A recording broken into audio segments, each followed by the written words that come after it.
But usually intelligence is not a subject matter that spiritual tradition, spiritual teaching address. Unless, of course, you are monotheistic, like if you believe in God, and then people think of divine intelligence, God's intelligence. In that sense, you could think of intelligence, but not about our intelligence. So when people think of intelligence related to spirituality, they usually think divine intelligence, intelligence of divinity. But spirituality and our own intelligence that we function with every day, they seem to be two separate sets, two different things. So I think that, as I said, the question arises is because on both sides we have a certain orientation or a certain way of approaching or understanding intelligence that make that question be a puzzle. Like, yeah, what does a spiritual teacher have to say about intelligence? Because I thought I was going to talk about that. And what I am, I'm not a neuroscientist, I'm a spiritual teacher. You see.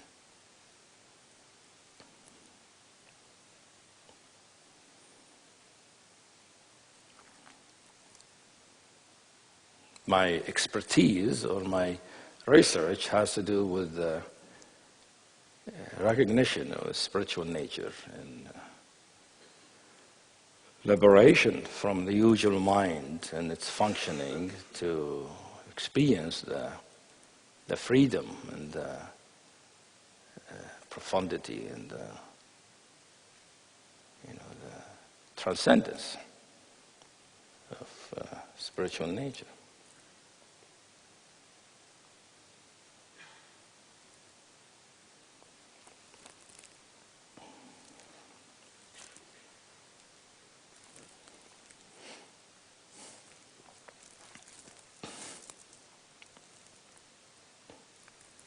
So what does understanding spiritual nature offer? The question of intelligence.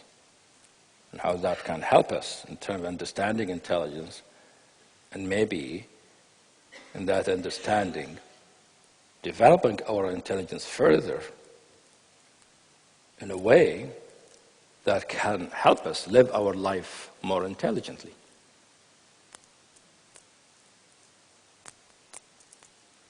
I mean, ordinary life, everyday life, not just spiritual life. How do we do our jobs more intelligently? How we deal with our relationships more intelligently? How we conduct ourselves, make decisions more intelligently?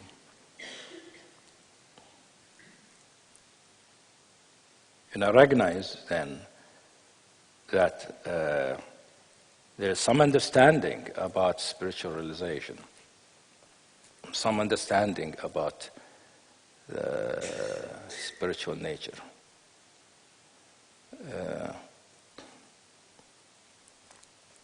That not everybody knows or recognizes or understands, which is, it is true in spiritual realization.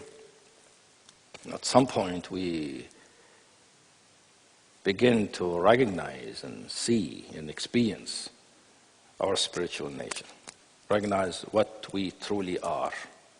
We begin to see and taste and immediately, directly know what is our fundamental existence, what is our real deepest nature, beyond the body, beyond the mind, beyond feelings, beyond action. What is me? What are we? That simply is independent of mind, independent of history, independent of time. And the primary thing in spiritual realization is to recognize what is that, to experience it and recognize that is what I am, that is what reality, and to be able to live from that place. To recognize that depth, that amazing, subtle,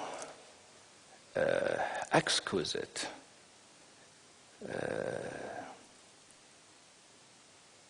truth, the truth that underlies all experience, that underlies all manifestation.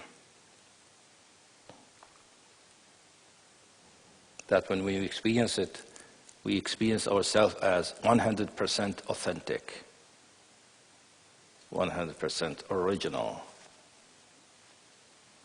100% real, 100% complete.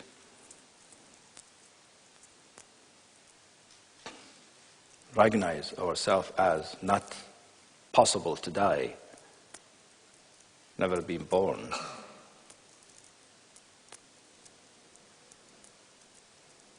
The freedom that is pure, exquisite luminosity. The underlying spiritual ground, which is a mysterious kind of presence, very delicate but immense kind of truth. And to feel it feels I am more fundamental, more real than physical reality. Before mind, that physical reality and mind comes out of it. This is the source of them.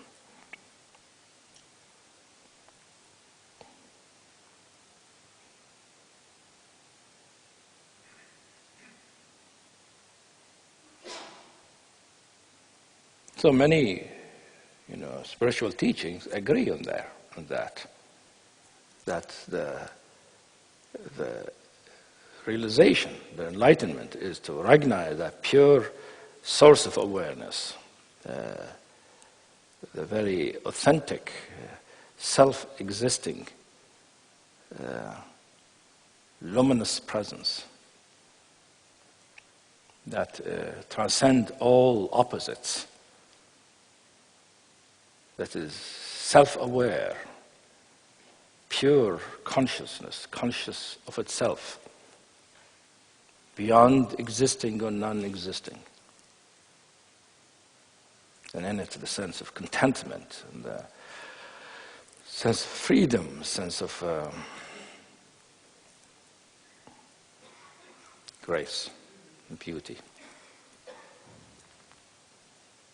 So there is agreement in that yes, that's what the heart wants, that's what our heart wants, that's what our heart loves. That from the beginning we are interested in finding out what is the truth of what we are, the truth of reality, why we're here, where we come from, what we're interested and maybe longing and yearning, but at some point we recognize there's just a very deep love, a very deep interest in coming very close to, be intimate with this, the deepest truth of our spirit, of our soul. But we won't feel completely happy, we won't be completely contented until we're completely one with really the fundamental truth of what we are. How can I rest if I don't know what I am in a most simple, most fundamental way?